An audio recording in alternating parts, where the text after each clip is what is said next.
রিতমায়ার প্রেমগাথা লেখিকা রিক্তা ইসলাম মায়া। পর্ব ৩৩। সকাল ৯টা ৪৫। তপ্ত রোদে উজ্জ্বল ধরনী। এই সাত সকালে হৃদের কাজে থাকার কথা, অথচ সে কাজ পেলে এই সাত সকালে ড্রাইভিং সিটে বসে। পাশে রাদীপ চকচক মুখে বসে, মায়ার দুই ভাইয়ের মাঝে পেছনের সিটে কাচুমাচু করে বসে। আপাতত সে হলো একজন আসামির নেই। ওকে হৃদ যেতাই নিয়ে যাচ্ছে, মায়াও সেতায় সেতায় যাচ্ছে। এই সকালে নাস্তার টেবিলে কত কিছুই না হলো। মায়া লজ্জা আর অস্থিরতা ভুলভাল কাজ পর্যন্ত করলো। অথচ এখন মায়া ফাহাদদের বাসায় মুক্তা আর জুয়ের সাথে থাকার কথা। কাল রাত থেকে মায়া এ বাড়ি থেকে নিখোঁজ। নিশ্চয়ই সবাই টেনশন করছে মায়ের জন্য। কিন্তু রিত মায়াকে না ও বাড়িতে নিয়ে যাচ্ছে, আর না এ বাড়ি সম্পর্কে কিছু বলছে। মায়া টেনশনে নিজের বোনের শ্বশুর বাড়িতে যাবে বলে এ নিয়ে বেশ কয়েকবার আর্জি জানিয়ে দিল রিতকে। কিন্তু কাজের কাজ কিছুই হলো না। রিত মায়ের কথা কানে তো তুললই না, উল্টা মায়াকে বগল থাপা করে কোথায় যেন নিয়ে যাচ্ছে এই সকালবেলা। মায়ের রিতকে কিছুই বলতে পারছে না। চোখ পেটে কান্না আসছে ওর টেনশনে। মন চাচ্ছে হাউমাউ করে কাঁদতে, কিন্তু মায়া তাও করতে পারছে না রাদীপের জন্য।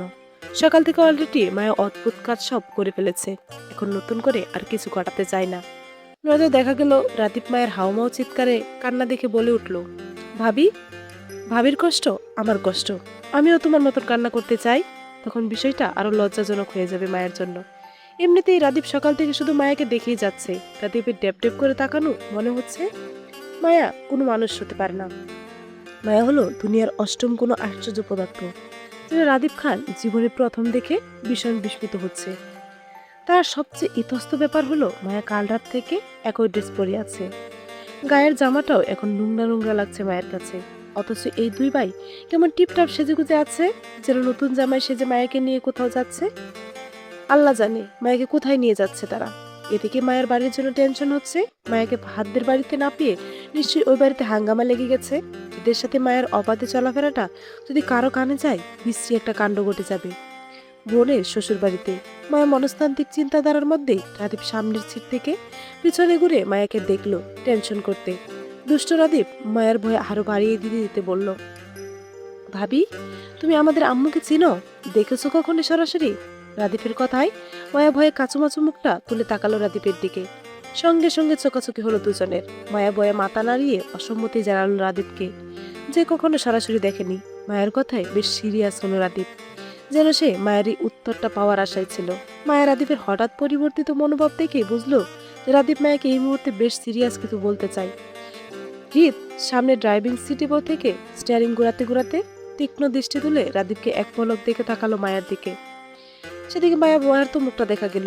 রাদীপ তখনই সিরিয়াস গলায় বলল, ভাবি শোনো, আমাদের আম্মু কিন্তু অনেক রাগী মানুষ, বুঝলে? রিত বাইরের থেকেও রাগী। এতটাই রাগী যে আমাদের আম্মু যখন রেগে মেগে আগুন হয়ে যায়, তখন আম্মুর কপাল দিয়ে দুটো আগুন শিং বের হয়। তুমি সাবধানে থেকো ভাবি। আমাদের আম্মু নতুন মানুষ দেখলেই শিং দিয়ে গুতা মারে। তুমি তো তার বড় ছেলের বউ, সেই সুবাদে তোমাকে ছাড় দিলে দিতেও পারে। আই ডোন্ট নো, আসলে আমার তোমাকে নিয়ে অনেক চিন্তা হচ্ছে, বুঝলে? এই অল্প সময়ের মধ্যে আমার তোমাকে অনেক মনে ধরেছে। তোমাকে বড় ভাবির চোখে দেখি। এখন তুমি যদি আম্মুর শিঙের গুতা খেয়ে হসপিটালে পড়ে থাকো, তাহলে আমি ভীষণ দুঃখ পাবো। এজন্য আমি তোমাকে সাবধান করতে চাচ্ছিলাম ভাবি। তুমি আম্মুকে রাগ দিয়ে কোনো কাজ করো না, কেমন? আম্মুর সাথে দেখা হলেই তুমি সোজা আম্মুর পায়ে ধরে শুয়ে পড়বে। আসলে আমাদের আম্মু লম্বা লম্বা সালাম পছন্দ করে, তাই ছোট ছোট সালাম করলেই আম্মু কেমন রেগে যায়। আমি আর রিত ভাই তো আম্মুকে সবসময় লম্বা লম্বা সালাম করেই আসছি। তুমি এখন নতুন মানুষ, তাই তুমিও আমাদের মতো লম্বা লম্বা সালাম করবে, কেমন? রাদীপের কথায় ভয়ে মায়ার চোখ মুখ অন্ধকার ছেয়ে গেল। এতক্ষণ মায়া জানতো রিত ওকে কোথায় একটা নিয়ে যাচ্ছে, কিন্তু এখন রাদীপের কথায় শিওর হলো আসলে রিত মায়াকে ওদের মায়ের সাথে দেখা করাতে নিয়ে যাচ্ছে। মায়া ভয়, জড়তা, আতঙ্কে গাড়ির এসির মধ্যেও ঘামতে লাগলো। রিত আয়না দিয়ে মায়াকে দেখলো খুব অসহায় মুখে বসে থাকতে। হয়তো যে কোনো সময় অতিরিক্ত বয়ে কেঁদেও ফেলবে। রিত স্টিয়ারিং ঘোরাতে ঘোরাতে রাদীপকে ধমক দিতে চাইলো মায়াকে উল্টাপাল্টা না বোঝাতে, কিন্তু হৃদের ধমকের আগেই রাদীপ মায়াকে সান্ত্বনা দেওয়ার মতো করে বলল, আহা, ভয় পেও না ভাবি, আমি আছি তো তোমার সাথে। তোমার ভয় আমার কষ্ট। আমি তোমাকে এক্ষুনি একটা সুবুদ্ধি দিচ্ছি, শাশুড়ি পটানোর রেসিপি। আমার কথা শুনলে তোমার সব ভয় সুমন্ত্র হয়ে যাবে। দেখো। সেটা বিডিয়েট, ভয় পাচ্ছে ও। হৃদের হঠাৎ ধমকে মায়া ভয়ার্থমুখে চমকে উঠল। রাদীপ মায়াকে ভয় পেতে দেখে বিরক্ত চোখে ঘাড় ঘুরিয়ে হৃদের দিকে তাকিয়ে বলল, দিলে তো বাবিকে ভয় পাইয়ে ভাই। এমনি ভাবি আম্মুকে নিয়ে টেনশনে আছে। কই তুমি বাবুকে একটু সাহস দিবে তা না, উল্টো ধমক দিচ্ছ। ভাবি যদি এখন বয়ে কাঁদে তাহলে দোষটা কার হবে বলো? তুমি জানো না আম্মু কাউকে কাঁদতে দেখলে রেগে যায়। ভাবি তো তোমার জন্য এখন আম্মুর সিংহের গুতা খাবে ভাই। রাদীপের কথায় হৃদ বিরক্তির চোখে তাকালো। মিরর দিয়ে মায়াকে আবারও এক পলক দেখে ড্রাইভিং এ মনোযোগ হলো। রাদীপ হৃদকে চুপ করে যেতে দেখে পুনরায় মায়ের দিকে ফিরল। মায়াকে সান্ত্বনা দেওয়ার নাম করে আরো উল্টাপাল্টা বোঝাতে লাগলো। হৃদ গাড়ি চালাতে চালাতে গম্ভীর মুখে দুজনকে দেখলো। স্বভাবে রাদীপ হৃদ থেকে সম্পূর্ণ ভিন্ন। হৃদ যতটা গম্ভীর স্বভাবের, রাদীপ ততটাই প্রাণচঞ্চল আর উৎফুল্ল ছেলে। স্বভাবে দুই ভাই ভিন্ন হলেও কেউ কাউকে মানিয়ে নিতে সমস্যা হয় না। হৃদ কখনো রাদীপের স্বভাবের জন্য ওকে কোনো কিছুতে বাধ্য করেনি, বরং ছাড় দিয়ে চলে এসেছে কতদিন। আগামীতেও এমনটা করবে।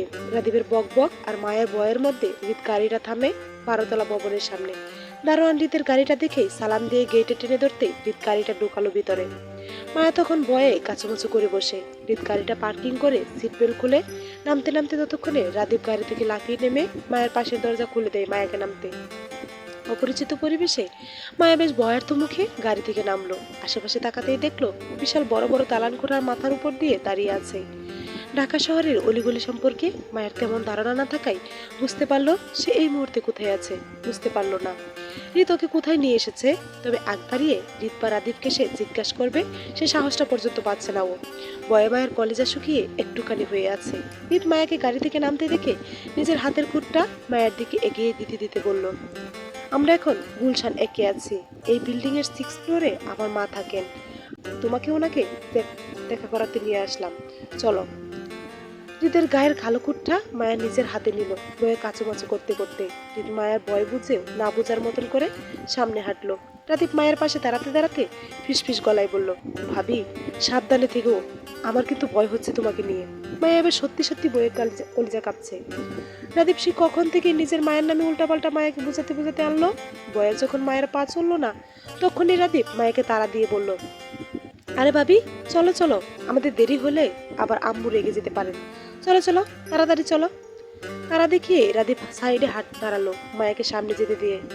মায়া বয়ার্ত মুখে রাদীপকে এক পলক দেখে শুকনো ডিগ গিলে হৃদের কুটটা নিজের হাতের বাজে নিয়ে ধীর পায়ে হাঁটলো হৃদকে অনুসরণ করে। নিচতলায় লিফটের সামনে আসতেই হৃদকে লিফটে ঢুকতে দেখে মায়াও সেদিকে এগোলো। মায়া পিছন পিছন রাদীপও লিফটে ঢুকতেই হৃদ টপ বাটন চেপে 6th ফ্লোরে চাপলো। বয়ার্ত মায়া যখন কাঁচামাচু করে কাঁপছিল, তখনই হৃদ পাশ থেকে মায়ের একটা হাত চেপে নিজের পাশে দাঁড় করালো। মায়ের ছোট হাতটি তার শক্তপোক্ত পুরুষালী হাতের বাজে নিতে মায়া চোখ তুলে তাকালো হৃদের দিকে।